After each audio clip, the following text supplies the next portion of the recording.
Hello students, हम continue करने जा रहे हैं structuralist views on trade and development को ही। उसमें हम सेकंड जो व्यू है वो करेंगे, वो दिया था रोल प्रेबिश ने।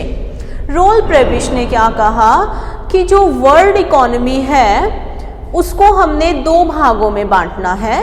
जो रोल प्रेबिश है उन्होंने जो वैश्विक अर्थव्यवस्था है उसको दो भागों में बांटा। एक को नाम दिया सेंटर। सेंटर किसको कहा इन्होंने उन देशों को सेंटर कहा जो कि विकसित देश हैं और इंडस्ट्रियलाइज्ड नेशंस हैं। मीन्स इंडस्ट्रियलाइज्ड डेवलप्ड जो नेशंस हैं उनको नाम दिया इन्होंने सेंटर, और वो देश जो अंडर डेवलप्ड है, अल्प विकसित देश हैं और जिनका जो प्रोडक्शन है वो है प्राथमिक गुड्स का या प्राइमरी गुड्स का, प्राथमिक उत्पाद जहाँ से आ रहे हैं, जहाँ पर मेजर प्रोडक्शन हो रही है अंडर डेवलप्ड कंट्रीज, उनको इन्होंने बोला पेरिफेरी।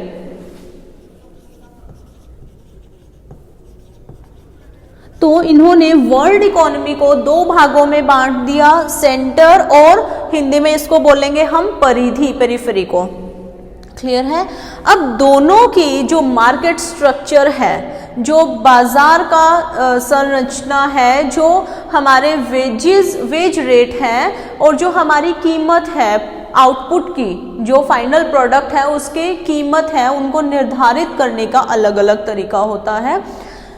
अगर हम बात करें अंडर डेवलप्ड नेशंस या पेरिफेरी की ही, या परिधि जिसको हम बोल रहे हैं, परिधि में क्या होता है, मेजर प्रोडक्शन है वो होगा हमारा प्राथमिक उत्पाद जो है उनका, जो प्राइमरी प्रोडक्ट्स हैं उनका प्रोडक्शन होगा। यहाँ पर जो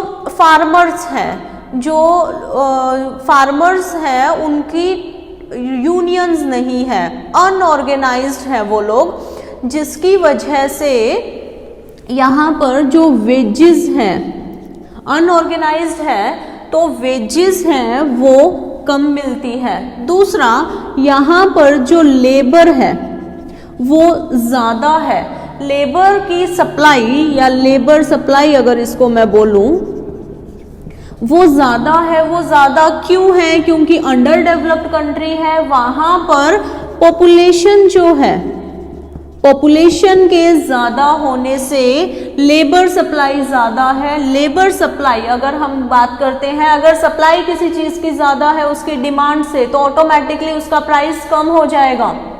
पढ़ते हैं ना इकोनॉमिक्स में। तो वेजेस जो हैं वो कम वेजेस पर काम कर रहे हैं। और जो तीसरी चीज़ है, वहाँ पर जो गरीबी है, पॉवर्टी है, that is also high poverty है, पॉपुलेशन ज़्यादा है, जिसकी वजह से लेबर सप्लाई ज़्यादा है। लेबर सप्लाई ज़्यादा होने की वजह से वेजेस हैं वो कम पे की जाती है। अनऑर्गेनाइज्ड जो हमारा सेक्टर रहेगा, जो वर्क हमारे जो हम बात करेंगे जो एग्रीकल्चरलिस्ट हैं या जो हमारे कृषि हैं, वो लोग, उनकी अनऑर्गेनाइज्ड सेक्टर है, जिसकी वजह से उनको पहली चीज़ तो वेजेस कम मिलती है। दूसरा, जैसे जैसे टाइम बीतता है वो अपने प्रोडक्शन टेक्निक्स हैं उनको इम्प्रूव करते हैं, जिसकी वजह से उत्पादकता में बढ़ावा होता है, या प्रोडक्टिविटी जो हम बोलते हैं, प्रोडक्टिविटी है, इट विल इंक्रीज। प्रोडक्टिविटी बढ़ गई तो अब उनको अपने जो प्रोडक्टिविटी गेन है, बढ़े हुए उत्पादन का जो गेन है, जो फायदा है, जो लाभ है, वो उनको ट्रांसफर करना पड़ता है टू कंज्यूमर्स। ये ट्रांसफर क्यों करना पड़ता है? क्योंकि जो उनका सरप्लस प्रोडक्ट है उसको बेचने के लिए। तो यहाँ की अगर हम बात करें, परिधि जो क्षेत्र है, परिधि जो नेशंस हैं उनमें क्या है, पॉवर्टी ज़्यादा है, पॉपुलेशन ज़्यादा है, जिसकी वजह से लेबर सप्लाई ज़्यादा है।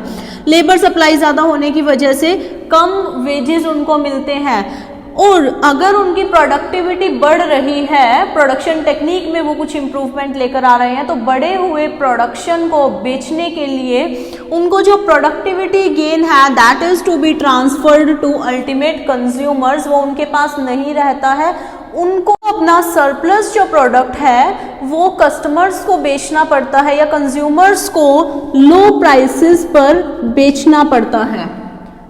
अगर हम बात करें सेंटर की, ऐसे देश जो कि इंडस्ट्रियल नेशंस है और डेवलप्ड है, विकसित देश है, उनको हमने नाम सेंटर दिया था। यहाँ का मार्केट स्ट्रक्चर कैसा है, यहाँ पर जो भी प्रोडक्टिविटी गेन हो रही है, जो भी प्रोडक्शन इंक्रीज हो रहा है, उत्पादकता जो लाभ है वो किसको जाता है, वो वर्कर्स को। और जो ओनर्स हैं, जो एंटरप्रेन्योर्स हैं, उनको शिफ्ट हो जाता है, किसको शिफ्ट होने की बजाय, कंज्यूमर्स को शिफ्ट होने की बजाय वर्कर्स को जाता है in terms of high wages. High wages क्यों मिल रहे हैं, क्योंकि सेंटर में जो श्रम संघ है, जो ट्रेड यूनियंस है वो बहुत ही स्ट्रॉन्ग होते हैं, तो वो डिमांड करते हैं।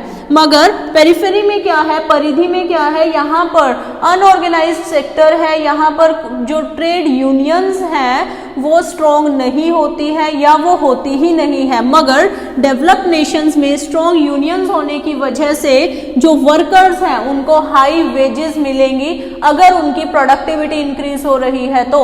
और दूसरा, जो ओनर्स हैं उनको हाई प्रॉफिट्स मिलेंगे।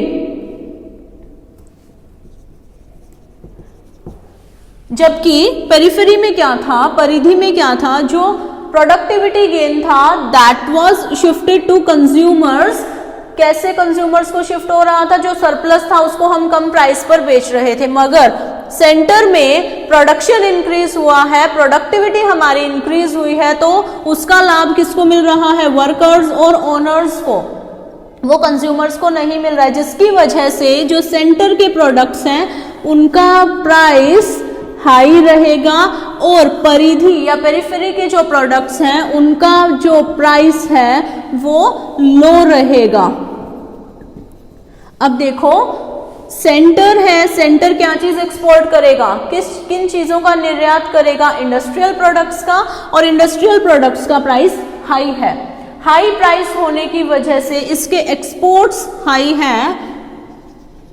एक्सपोर्ट जो प्राइस है that is high for centre as compared to जो उसको इंपोर्ट हो रहा है। इंपोर्ट क्या हो रहा है, पेरिफेरी, और ये हम कम रेट पर बेच रहे हैं क्योंकि हमारा जो सेक्टर है वो ऑर्गेनाइज्ड नहीं है, फार्मर्स हैं वो ऑर्गेनाइज नहीं है, और वो बढ़ी हुई जो प्रोडक्टिविटी है उसको कैसे बेच रहे हैं, सरप्लस प्रोडक्ट को कैसे बेच रहे हैं, एट लो रेट और एट लो प्राइस।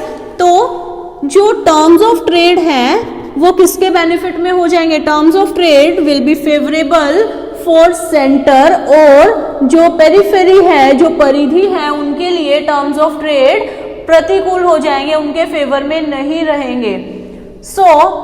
जो रोल प्रेबिश है उनके हिसाब से जो हमारे पेरिफेरी या अंडर डेवलप्ड कंट्रीज हैं उनकी सरकार को फ्री ट्रेड में इंडल्ज नहीं होना चाहिए। इनको जितने भी टैरिफ और नॉन टैरिफ बैरियर्स हैं सबको लगाना चाहिए, अपनी जो घरेलू उद्योग हैं उनको बचाने के लिए, उनको प्रोटेक्ट करने के लिए, और इनको इंपोर्ट सब्स्टिट्यूशन के ऊपर ध्यान देना चाहिए।